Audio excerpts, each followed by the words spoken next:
It's Breezy on Ice Podcast in the back with another episode. So, today, we're going to be talking about is Joel Embiid the MVP of the league after his 52-point performance against the Boston Celtics. I believe Joel Embiid should be the MVP of the season. He's been great all year. I know his biggest problem is injuries and taking a couple games off in between. But other than that, Joel Embiid has been impressive. Joker's been good. Giannis been good. Luka Doncic, Jason Tatum has been amazing all season long. He kind of dipped off a little bit as his team lost some games coming down the stretch. But I believe Boston is back on its regular schedule right now. They did lose to Philly. No Jaylen Brown that game, and we know how pivotal Jaylen Brown is to the Boston Celtics' success. A lot of people feel like Milwaukee is the front runner and is going to win the Eastern Conference. I don't think Milwaukee's going to win the Eastern Conference. That's my opinion. They are great. They are a talented group. I just don't feel like they're going to do it again. Giannis got his lone ring. I don't think Giannis is going to win another one. Is the team built to win? Yeah, they can win. Depends on who's coming out the West and how the stars align. But right now, I believe Philly is going to be a team in the Eastern Conference Finals. And the Boston Celtics is going to be another team that's there. But it's going to be very competitive. Very, very competitive. In the recent years, you got to think Boston is the real favorite to win it, the Eastern Conference, and go back into the NBA Finals and possibly beat whoever comes out the West, depending on what team it is coming from the West. The stars is pointing that, Boston is the favorite in my opinion, even though I'm not a Celtics fan, don't like the Celtics, but I cannot deny talent, and I cannot deny that is a great group. They did play better defense under Udoka, but they still a great group, man. They have laps here and there like any other team would have those laps defensively and stuff like that. Those are just like quick fix. If you can fix that quickly, you should be fine, and they should be fine. Philly is my team. I like the Philadelphia 76ers. I believe James Harden and Joel Embiid, they are on the clock, and they have to do something now. A deep playoff run is what's needed. You can live with that, but nothing less than the NBA Finals this year would be disgraceful for the Philadelphia 76ers fan base and those Philly natives that's behind that team.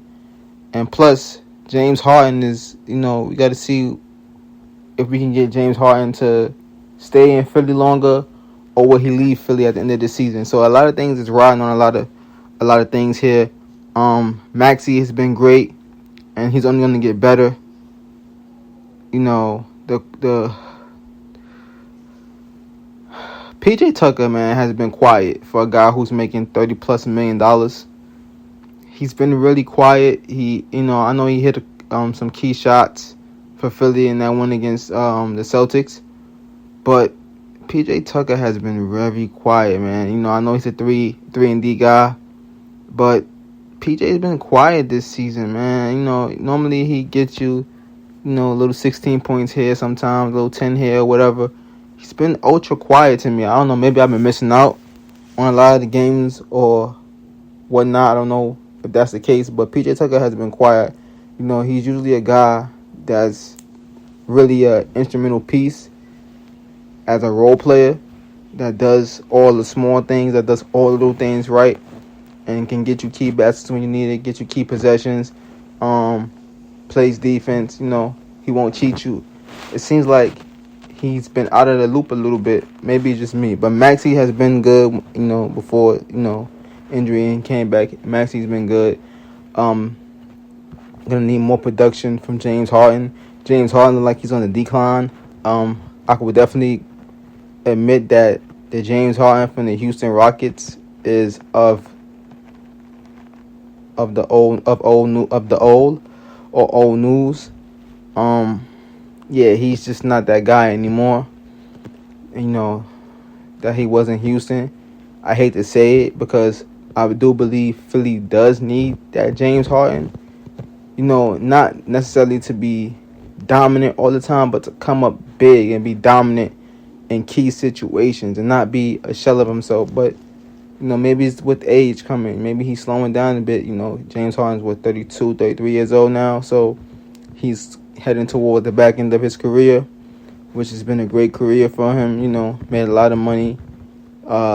Showed what he can do when OKC decided to not pay him, and he wanted out, and he went to Houston, and he balled out his mind in Houston for all those years. So he definitely changed the game. Definitely a great player.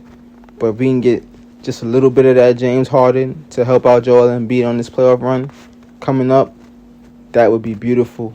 We can get PJ Tucker to get on board. That'd be beautiful. Tobias Harris to do what he does. And Maxey be Maxey, and just, we know Joel Embiid is not going to cheat you. We just got to make sure we help Joel Embiid out a lot and make sure he doesn't have a lot of wear and tear on him going into this playoffs or during this playoff run, because we're going to need him. We're going to need him every bit of the way. But Boston is definitely the favorites, nevertheless. Now, the West is tricky. A lot of big games oh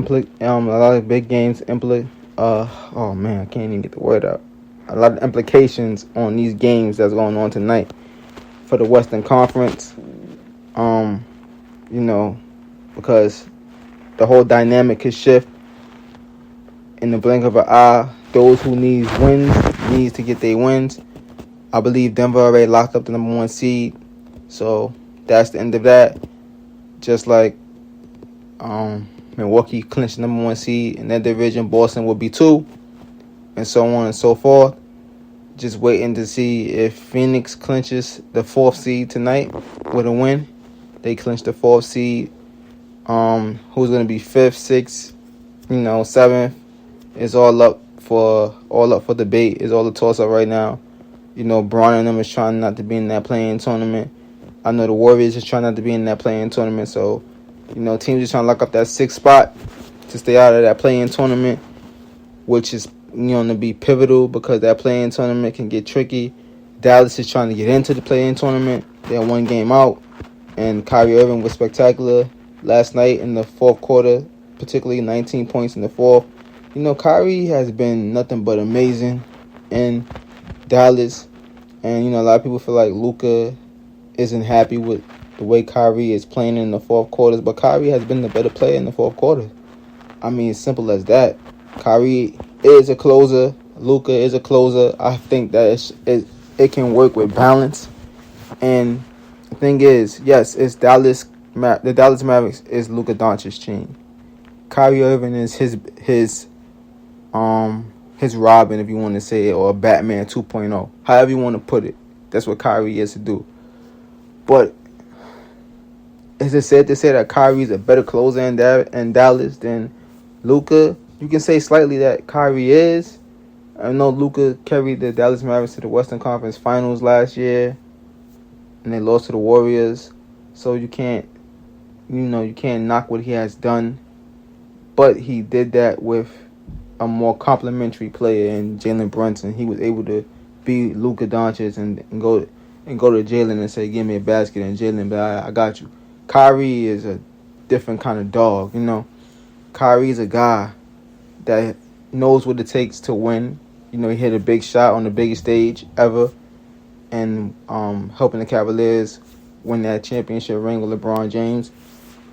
So Kyrie knows what it is to be big time in big moments. And Kyrie is a closer, man. And when Kyrie gets it going, that's a guy you don't want to stop his flow. You don't want to disrupt. You want to just give him the ball and let him do what he do. And last night we seen that, just like we seen it before. When Kyrie gets cooking, man, nobody can do anything with the brother. Talented basketball player. I mean, rush hour handles.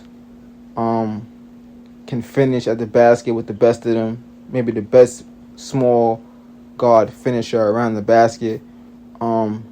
Just lethal, man. When he gets it going, it's lethal, and there's nothing you could do about it.